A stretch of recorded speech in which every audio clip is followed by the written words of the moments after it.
Y, et j'obtiens donc T alpha égale T alpha qui est égal à Q. Q, c'est une constante. Q est égal à mx moins my moins m alpha c carré. D'accord? Donc c'est ça ce que j'appelle Q. Donc j'ai Q égale à 2, c'est connu parce que je connais la masse de X, je connais la masse Y, je connais la masse de alpha, donc je n'ai pas de problème. Q c'est une constante, je la connais maintenant. Et vous voyez que j'obtiens T alpha qui est égal à Q, my sur my plus m alpha. Voici l'énergie cinétique de la particule alpha. Qu'est-ce qu'on constate? Qu'est-ce qu'on constate? My c'est une constante, m alpha c'est une constante, Q c'est une constante, donc T alpha c'est une constante. Ça veut dire que toutes les particules alpha qui vont sortir de la désintégration alpha vont avoir la même énergie, T alpha égale constante. Si j'ai par exemple l'uranium 238, donc toutes les alphas qui vont sortir de l'uranium 238, toutes les désintégrations, ils vont me donner des alphas, et ces alphas doivent avoir la même énergie, c'est 4,5 MeV par exemple. Je ne vais pas trouver une particule alpha avec 4 MeV ou 0,5 MeV, etc. Toutes les particules qui vont sortir de l'uranium, si par exemple l'énergie c'est 4,5, donc c'est 4,5. Donc si le spectre, si je trace ce que j'appelle le spectre c'est toujours le nombre de particules détectées, le nombre de particules que je détecte, en fonction de leurs énergies. Si une particule vient avec 4 MeV, donc l'énergie c'est 4 MeV. La deuxième vient avec 4 MeV, 4 MeV, donc la deuxième particule. Donc je détecte les particules en fonction de leurs énergies. Donc ça c'est la particule, c'est l'énergie des particules alpha. Si je prends par exemple l'uranium, il va me donner des alphas avec 4,5 MeV, c'est une constante. Donc je viens ici, si ça c'est par exemple 4,5 MeV, donc toutes les particules vont venir là-bas, d'accord? Ils vont avoir la même énergie, ils sont monocinétiques. Donc le spectre, c'est-à-dire le nombre de particules en fonction de leurs énergies, c'est un spectre de rays, ça va me donner une raie. Expérimentalement, ça va se traduire par une gaussienne, ce que vous avez vu en TP, d'accord? La distribution gaussienne, autour d'une valeur moyenne, la valeur moyenne c'est 4,5, et il est caractérisé par un écart type, etc., ce que vous avez vu déjà en TP. Donc voilà le spectre, si vous voulez, de la radioactivité alpha, c'est un spectre de rays. Toutes les particules sont monocinétiques. L'autre chose maintenant, si je compare l'énergie cinétique, parce que vous voyez que cette énergie dégagée, il est réparti sous forme de Y et alpha. Donc il est communiqué à la particule Y et à la particule alpha. TY, j'ai dit, il est très faible. D'accord? Ce TY, il prend un minimum d'énergie. Ça, on peut le vérifier facilement. Si je regarde Q, voilà Q, et je veux voir combien ça va prendre le T alpha. Donc T alpha, vous voyez que c'est égal à Q, MY sur MY plus M alpha. Je prends le cas de, par exemple, l'uranium 238. Donc MY, c'est 238 unités de masse atomique. D'accord? Donc 238 sur 238 plus 4, ça veut dire c'est 238 divisé par 242. Donc c'est à peu près 1. Donc c'est à peu près 0,98. Donc ça veut dire que la particule alpha, il va emporter 0,98 de Q. Ça veut dire 98% de l'énergie dégagée, il est emporté par la particule alpha. Et les 2% qui restent, il est emporté par le noyau Y. Donc le noyau, si vous voulez, il va bouger très peu. Par contre, la particule alpha, il sera émise avec le maximum d'énergie. Il va prendre 98% de l'énergie dégagée. Donc ça c'est Q. Alpha, il va prendre 98%. Donc T alpha égale 0,98% de Q. C'est-à-dire 0,98 Q. 98, mais ce n'est pas 0,98%, ou bien c'est 0,98. Donc toute l'énergie, il est emporté par la particule alpha. Le noyau Y, il va emporter une énergie, si vous voulez, qui est très, très faible. Donc le schéma de désintégration, pour ce schéma de désintégration, donc je vous rappelle, c'est quoi un schéma de désintégration? Tout simplement, on représente l'énergie, donc ça c'est l'axe des énergies, et là, si vous voulez, j'ai un axe des Z. Z, le numéro atomique. Donc si je prends par exemple un noyau, je mets une barre ici, avec cette énergie-là, donc ça c'est mx, ça c'est l'axe des énergies, mx c'est carré. Donc ce noyau, il va se désintégrer, il va me donner, par exemple dans ce cas-là, il y a une diminution de Z. Vous voyez que Z, ça augmente dans ce sens et ça diminue dans ce sens. Donc là j'ai Z, je vais obtenir un noyau Z-2, donc c'est de ce côté. Donc je vais mettre par exemple une barre ici, de ce côté, et ça c'est Y, Z-2. Vous voyez que ça a diminué de 2, Z-2, ça c'est le noyau Y. Et là je mets, si vous voulez, une flèche émission d'une particule alpha. Donc le noyau X se désintègre en émettant une particule alpha, et pour donner le noyau Y, Y, Z-2A. Voilà. Donc c'est ça ce que j'appelle schéma de désintégration. Ça c'est dans le cas, si vous voulez, où le noyau Y est obtenu à l'état fondamental. Mais ce n'est pas toujours le cas. En général, si vous voulez, on obtient le noyau Y à un état excité. Ça veut dire ça, si ça c'est un état excité, ça veut dire qu'il y a des états en bas. D'accord? C'est des états excités. Et ça c'est l'état fondamental. Supposons que ça c'est l'état fondamental. Donc ce noyau, par la suite, il va subir les désintégrations gamma jusqu'à aboutir au noyau stable. Donc pour le moment, on apprend les choses comme ça. Après, on va voir, si vous voulez, les états excités. Ça ne change rien, en tout cas. Donc ça, c'est ça, si vous voulez, le schéma de désintégration. Là, je vous donne le schéma de désintégration de l'uranium-238. Vous voyez qu'il y a émission d'une particule alpha et l'obtention du thorium-234 avec émission des alphas de 4,19 MeV. D'accord? Vous voyez que toutes les alphas vont avoir la même énergie, 4,19 MeV pour cette désintégration. Deuxième type de désintégration maintenant, ça c'est la désintégration alpha, donc on l'avait vu, désintégration bêta. D'accord? Les désintégrations bêta, c'est l'émission, je l'ai dit, c'est l'émission tout simplement d'un électron. Et cet électron peut être positif comme il peut être négatif. Et en plus de ça, il y a un troisième mode qu'on regroupe avec la désintégration bêta et qu'on appelle capture électronique. Donc on va les voir toutes les trois émissions. Donc, comme historique, vous voyez que la radioactivité bêta, c'est la deuxième qui a été découverte, c'est en 1999, donc c'est juste après la radioactivité alpha. On a découvert la radioactivité bêta, c'est pour ça c'est bêta, c'est la deuxième radioactivité, l'ordre chronologique de la découverte. Donc ça a été en 1899. Ensuite, la radioactivité bêta+, c'est-à-dire le positron, ça a été découvert en 1932. Donc vous voyez que ça, il y a un temps qui s'est passé avant la découverte, si vous voulez, de cette deuxième radioactivité, parce que tout simplement c'est une radioactivité artificielle, il n'est pas naturel. On ne trouve pas une roche qui émet par exemple des bêta+. Donc c'est pour ça, si vous voulez, ça a été découvert, donc initialement ça a été découvert dans les rayons cosmiques. J'ai déjà parlé des rayons cosmiques, donc il y a des gammas aussi, donc des gammas, si vous voulez, qui font partie de ces rayons cosmiques. Et ces gammas, si vous voulez, ils peuvent se matérialiser, ils ont une énergie très importante. À un certain moment, ils commencent à se matérialiser et ils vont donner des positrons. Donc le gamma qui va vous donner un électron et un positron.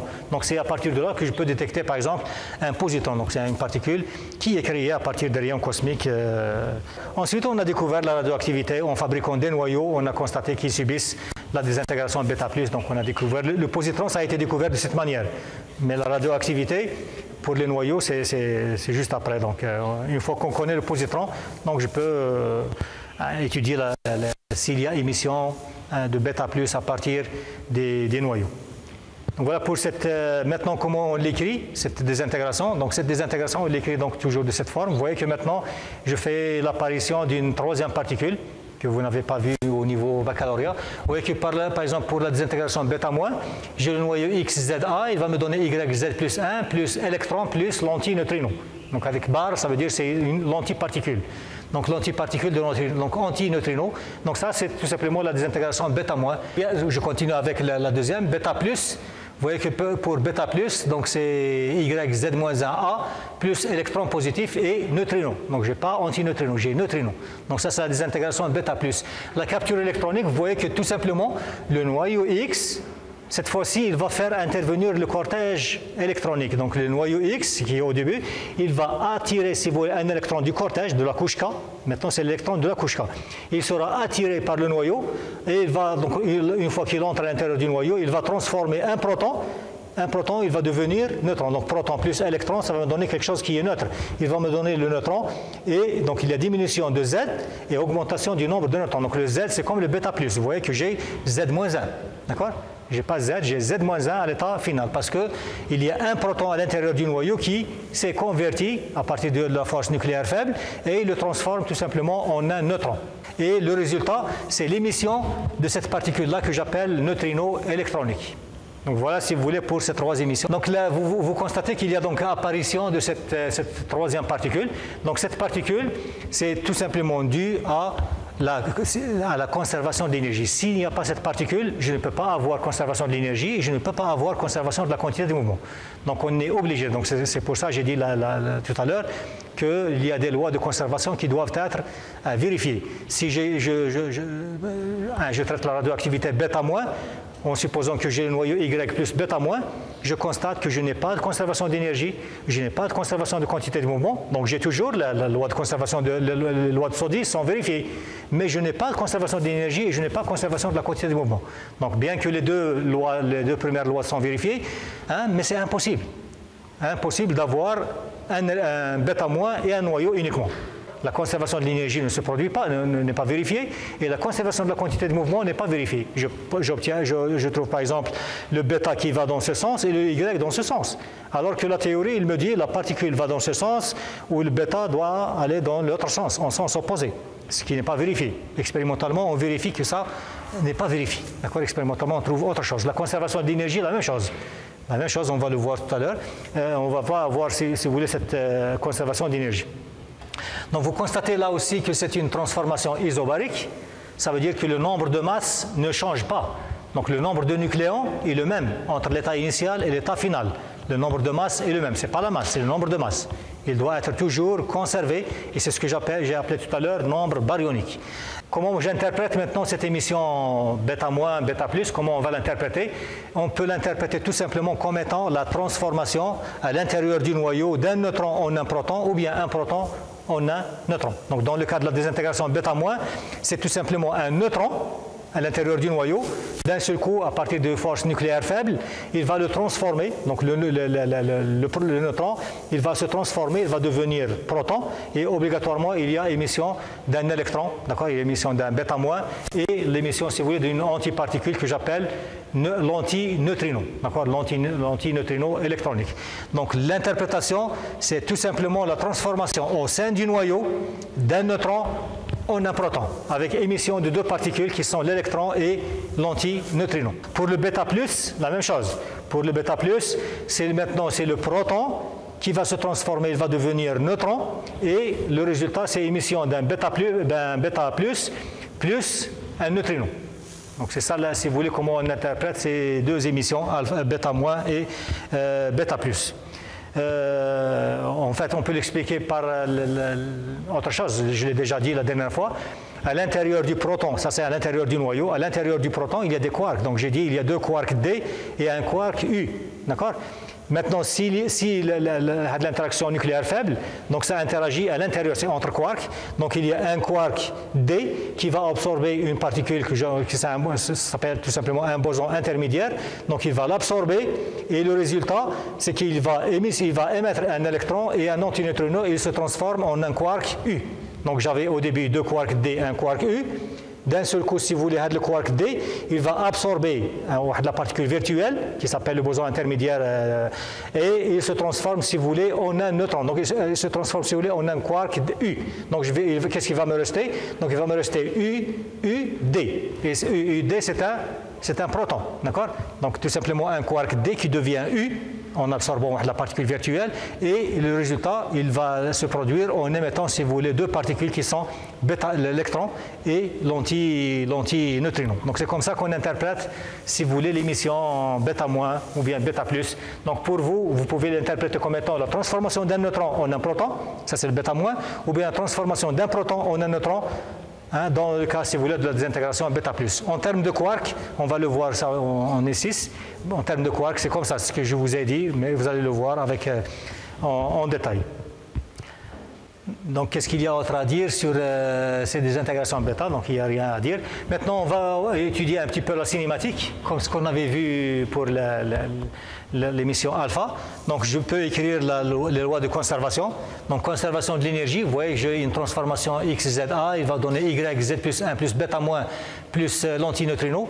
Ou bien, avant de faire ça, maintenant, comment je peux savoir qu'il s'agit d'un neutrino ou bien d'un antineutrino? Quand est-ce que j'écris neutrino E ou quand est-ce que j'écris l'antineutrino E? Donc ça, c'est tout simplement, ça c'est la conservation d'un nombre quantique, d'un autre nombre quantique. J'ai dit que le A, c'est un nombre quantique. Donc c'est la conservation d'un nombre que j'appelle nombre baryonique.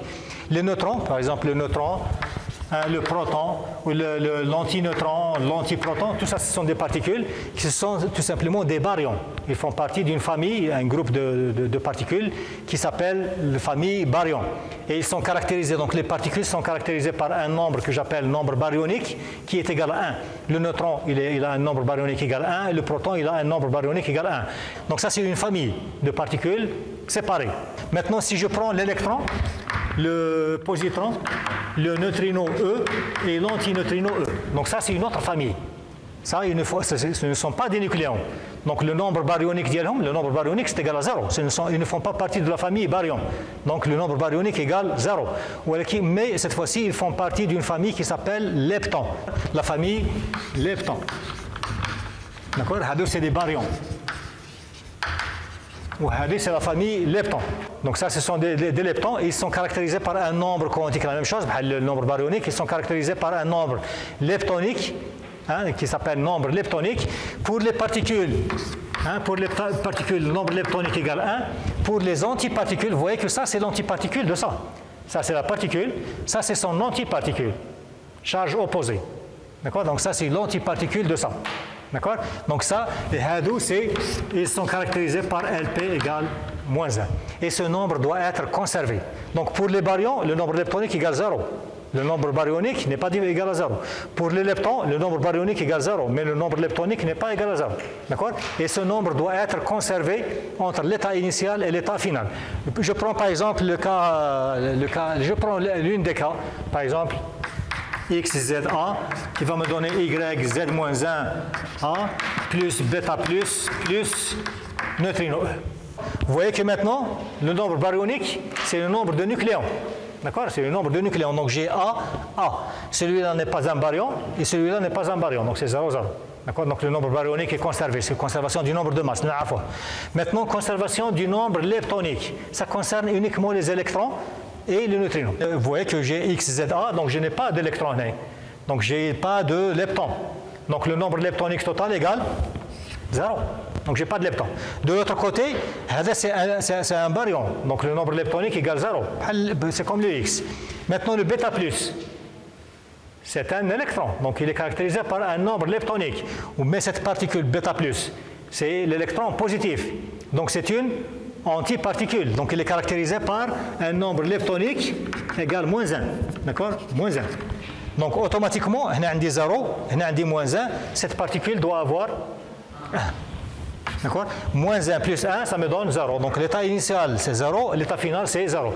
Donc c'est comme ça que je peux savoir est-ce qu'il s'agit d'une particule ou bien antiparticule. On a dit moins 1, donc ici il me faut 1. Donc je dois mettre une particule. Vous voyez que ça, c'est une particule. Et là, le nombre leptonique égale 1. Les anti, ils ont moins 1. D'accord? Donc là, je vais mettre ça. Donc si, par exemple, j'ai l'émission bêta moins, d'accord? Ici, c'est Z plus 1. Donc dans ce cas, qu'est-ce que j'ai? J'ai 0, il y a 0, il y a un des bêta moins, c'est l'électron. L'électron, il a un nombre leptonique 1. Donc ici, qu'est-ce qu'il me faut?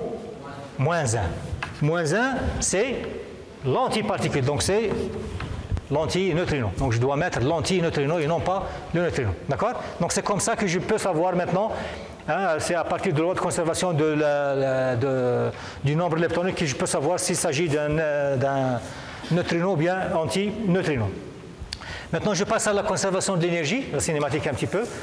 Conservation de l'énergie totale. Donc je prends par exemple la désintégration bêta moins. Vous voyez que j'ai XZA, YZ-1, Z plus 1A plus bêta moins plus l'antineutrino. Donc j'ai créé la conservation de l'énergie, mais je prends les masses nucléaires, ce n'est pas les masses atomiques. Donc j'ai mxc carré est égal à myc carré plus mec carré plus les énergies cinétiques plus t bêta moins plus t nu. Je néglige, si vous voulez, ty. Le noyau y, il va reculer, mais l'énergie cinétique, si vous voulez, est pratiquement nulle. Donc je néglige, si vous voulez, ty. Donc voilà comment j'écris, si vous voulez, la conservation de l'énergie totale. Dans le cas de la désintégration en bêta moins, ça s'écrit de cette manière. Les énergies de masse plus les énergies cinétiques. État initial égale état final. Donc voilà comment ça s'écrit. Je peux introduire, comme tout à l'heure, la chaleur de la réaction. Donc la chaleur qui est dégagée, c'est la différence des masses. La différence des énergies de masse. Donc Q bêta moins est égal à mx moins my moins mec carré. Et c'est égal à ty. Là, ty, j'ai dit, c'est pratiquement 0. Plus t bêta plus t l'anti-neutrino. D'accord? Voilà, si vous voulez, la chaleur. Vous voyez que cette chaleur de cette désintégration, il va me donner Ty plus T bêta plus T nu. Ça va être fourni aux particules sous forme d'énergie cinétique. Et cette énergie cinétique doit être toujours supérieure à 0.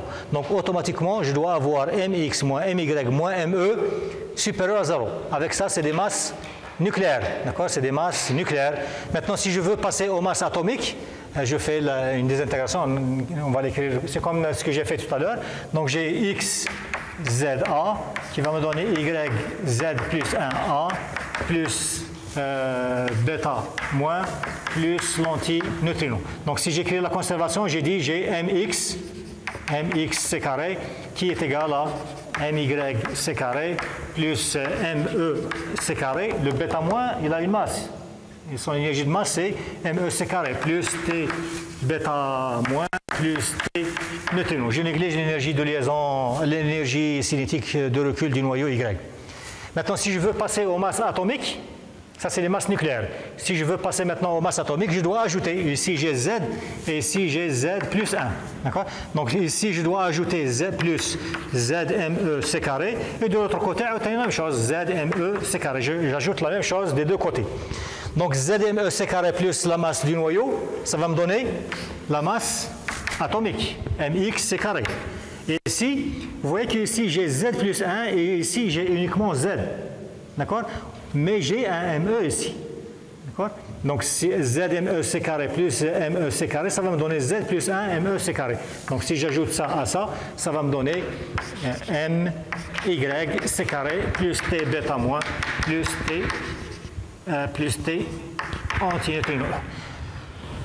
D'accord? Voilà comment j'écris ça.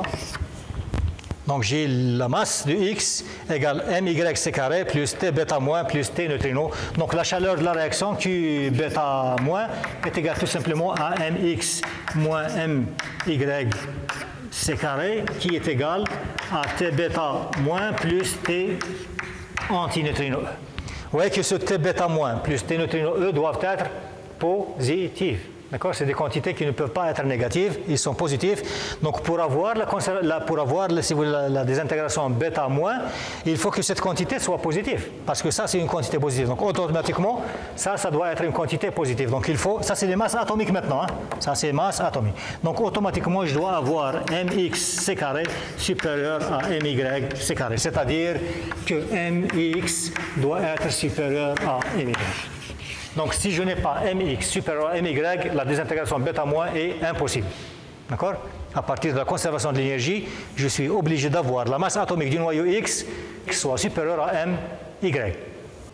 Ça, c'est la condition énergétique pour avoir la désintégration bêta-. Donc, il faut que mx soit supérieur à my si je veux avoir la désintégration bêta-. Des questions? Sinon, je passe maintenant le schéma de désintégration. C'est ce que j'ai dit tout à l'heure. Vous voyez que dans ce cas-là, j'ai Z, le noyau Y que j'obtiens, et la Z plus 1. Donc, ça veut dire que le schéma, ça doit être, je dois être le noyau, si vous voulez, Y, Z plus 1. Et je mets comme ça. Et ça, c'est la désintégration bêta-. C'est ça le schéma de désintégration. D'accord?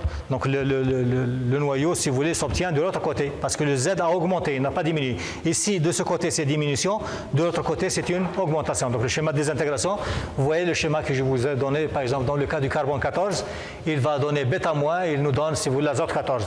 Donc Z a augmenté d'une unité, donc la barre, il est passé de l'autre côté, et la flèche pour donner la désintégration bêta-. Maintenant, le bêta+. Donc maintenant, pour le bêta+, on va faire la même chose. Conservation de l'énergie. D'accord? Si j'écris la conservation de l'énergie, ça va être mx c carré plus my égale my c carré plus m c carré plus t bêta plus t bêta plus t neutrino. D'accord? La même chose. Ça, c'est des masses nucléaires pour passer aux masses atomiques. Donc on va le faire ici. On va faire la même chose. Vous voyez que dans ce cas-là, j'ai t bêta plus. D'accord? Et ici, j'ai z moins 1. Pour la désintégration bêta+, j'obtiens un noyau Z-1. Maintenant, pour passer aux masses atomiques, qu'est-ce que je vais faire? Donc, de ce côté, j'ai Z, donc je vais ajouter ZME C carré, plus, d'accord? Et de l'autre côté, je vais ajouter ZME C carré. Vous voyez que dans ce cas-là, j'ajoute la masse des électrons aux masses du noyau, ça va me donner la masse atomique. Donc ça va me donner mx C carré. De l'autre côté, j'ai ici besoin de Z-1. Je n'ai pas besoin de Z, un des Z, j'ai ajouté Z. Mais j'ai besoin uniquement de Z-1. Donc ça veut dire que je vais prendre Z-1, il va me rester un ME C carré. D'accord? Z-1 maintenant. Donc je l'ajoute ici, ça va me donner MY C carré, plus le ME C carré qui va rester, je l'ajoute à ça. Donc ça veut dire que je vais avoir cette fois-ci 2 ME C carré. Donc plus 2 ME C carré, plus T bêta, plus T neutrino. Donc là, qu'est-ce que je dois avoir? Donc la chaleur, si vous voulez, Q bêta plus est égale à mx moins my moins 2me, le tout C carré, est égal à T bêta plus T neutrino. Ça, ce sont des énergies cinétiques. Ils doivent être, comme j'ai dit, positives. Ils ne peuvent pas être négatifs. Et si ça c'est positif, donc ça doit être positif. Donc pour avoir la désintégration de bêta plus, il faut que mx moins my moins 2me C carré supérieur à 0. Donc ça veut dire qu'il faut avoir mx moins my masse atomique C carré doit être supérieur à 1,022 Donc si je n'ai pas ça, la désintégration bêta plus ne se produit pas. Vous voyez que dans ce cas-là, lorsque je travaille avec les masses atomiques, ce n'est pas que mx doit être supérieur à my, mais mx doit être supérieur, si vous voulez, à my plus 1,022 MeV. Il y a cette différence de 1,022 MeV. Ça veut dire énergétiquement, si j'ai deux noyaux x et y, il ne suffit pas d'avoir mx supérieur à my pour avoir des intégrations bêta plus. Il faut que mx soit supérieur à my plus 1,022 MeV. Il faut que cette différence existe. S'il n'y a pas cette différence, la désintégration bêta plus est impossible. D'accord? Donc la conservation de l'énergie, vous voyez qu'est-ce que ça donne. Donc ce n'est pas la peine de s'attendre à la désintégration bêta plus si vous n'avez pas ça. Obligatoirement, vous devriez avoir mx supérieur à my plus 1,022 MeV. 2me C carré, c'est 2 fois 0,511. C'est l'énergie de masse d'un électron. J'ai dit la dernière fois qu'il faut apprendre ça par cœur. L'énergie de masse de l'électron, c'est 0,511. Donc 2 fois 0,511, ça me donne 1,022 MeV. Donc voilà maintenant pour cette désintégration. Donc il faut que mx moins my C carré supérieur à 1,022 MeV. S'il n'est pas supérieur à 1,022 MeV, vous ne pouvez pas avoir la désintégration bêta plus. Donc ça c'est à apprendre par cœur. Bêta moins, il faut que mx soit supérieur à my. Bêta plus, il faut que mx supérieur à my plus 1,022 MeV. Alpha, il faut que mx soit supérieur à m alpha, mx soit supérieur à m alpha plus m y. Sinon, la désintégration ne se produit pas. Ça, c'est la conservation de l'énergie qui a maintenant introduit ces trois choses-là. Donc si on n'a pas ça, ce n'est pas la peine de s'attendre à ces émissions-là. Donc déjà, il faut voir les masses et voir quel type de désintégration vous pouvez avoir. Donc rien qu'en regardant les masses. Donc le schéma de désintégration, vous voyez que ça c'est un schéma. Vous voyez que la première chose à vérifier, c'est la différence de 1,022 MeV. Et ce n'est qu'après que je peux avoir la désintégration bêta plus. D'accord? Et vous voyez que dans ce cas-là, j'ai une diminution de Z, Z-1. Donc vous voyez que la barre, la flèche, il va dans ce sens et non pas dans l'autre sens. C'est ça le schéma de désintégration. Donc je passe le troisième mode de désintégration qu'on appelle capture électronique. La capture électronique, j'ai dit tout simplement le noyau, il va capturer un électron du cortège, il l'absorbe et il va transformer un proton en un neutron. Donc c'est ça l'opération qui va se produire. Un électron, cette fois-ci, vous voyez que j'introduis le cortège électronique. Pour bêta moins, bêta plus, je n'ai pas parlé de cortège. Je parle du noyau. Maintenant, si vous voulez, je suis obligé de prendre un électron du cortège, c'est-à-dire que dans certains cas, la désintégration bêta plus ne peut pas se produire parce qu'il y a d'autres règles de sélection. Là aussi, on va les voir en E6. Il y a des transitions, si vous voulez, qui sont interdites et d'autres qui sont permises. Certaines transitions ne sont pas possibles. D'accord? Et le noyau, si vous voulez, il doit se désintégrer. Donc, comment il fait? Il choisit, si vous voulez, ce mode de désintégration qui est la capture électronique. Donc, l'énergie qu'il a, avec l'énergie qu'il a, si vous voulez, il capture un électron du cortège, un électron, par exemple, de la couche K, et il fait transformer un proton en un neutron. Proton plus électron, ça va me donner quelque chose qui est neutre, et ça va me donner un neutron. Donc, là, il y a transformation d'un proton par interaction nucléaire faible en un neutron. D'accord? Donc il y a diminution du nombre de protons et augmentation du nombre de neutrons. Et ça, c'est cette opération-là, je l'appelle tout simplement capture électronique, c'est-à-dire que le noyau capture un électron du cortège électronique de l'atome. L'écriture, donc on l'écrit de cette manière. Vous voyez que X, il va capturer un électron du cortège. Hein? C'est pas à l'intérieur du noyau, il n'y a pas d'électron. Donc il capture un électron du cortège et il va me donner un noyau Y, Z-1A, plus, cette fois-ci, il y a émission, si vous voulez, de cette particule que j'appelle neutrino. Si je n'ai pas, supposons qu'il n'y a pas le neutrino, si j'écris la loi de conservation du nombre leptonique, qu'est-ce que ça va me donner? Donc le X, le nombre leptonique égale 0, E, le nombre leptonique est égal à 1, et de l'autre côté, s'il n'y a pas le neutrino, donc je vais avoir 1 égale 0. Donc violation de la conservation du nombre leptonique. Donc je suis obligé d'ajouter un lepton. Et dans ce cas-là, c'est tout simplement le neutrino. D'accord? J'ai 1, de l'autre côté, j'ai 1. Et celui qui a le 1, c'est tout simplement le neutrino. Ce n'est pas l'antineutrino. L'antineutrino est la moins 1. D'accord? Voilà donc comment ça s'écrit la transformation ou la désintégration, si vous voulez, capture électronique. Ça, c'est un schéma de désintégration. Jusqu'à présent, on a parlé uniquement de la désintégration qui aboutit au noyau Y à l'état fondamental. Mais c'est possible d'avoir le noyau Y à différents états excités. Et ces états excités vont se transformer, se désexciter en émettant des gammas qu'on va voir juste après. Le noyau se transforme, se désintègre. Il éjecte, si vous voulez, le surplus d'énergie qu'il a sous forme de rayonnement électromagnétique. Donc voilà, vous voyez que par exemple, le fer, vous avez le cobalt 57. D'accord? 57, il va me donner, si vous voulez, le fer 57. Et vous voyez que le fer, il y a l'état fondamental qui est la plus basse, l'énergie d'excitation égale 0. Ensuite, il y a des états excités. Et vous voyez que le cobalt, lorsqu'il se désexcite par capture électronique, il peut peupler différents niveaux. Je peux avoir capture électronique et tomber sur le premier niveau, le quatrième niveau excité, troisième niveau excité, deuxième niveau excité. D'accord? Et par la suite, le noyau se désexcite en émettant des gammas. Les flèches que vous voyez, ça c'est des types de désintégration gamma qui vont être subis par le noyau, si vous voulez, pour revenir à son état fondamental. Le noyau est excité, c'est comme l'atome. Donc par la suite, il va émettre, si vous voulez, des gamma pour revenir à l'état fondamental.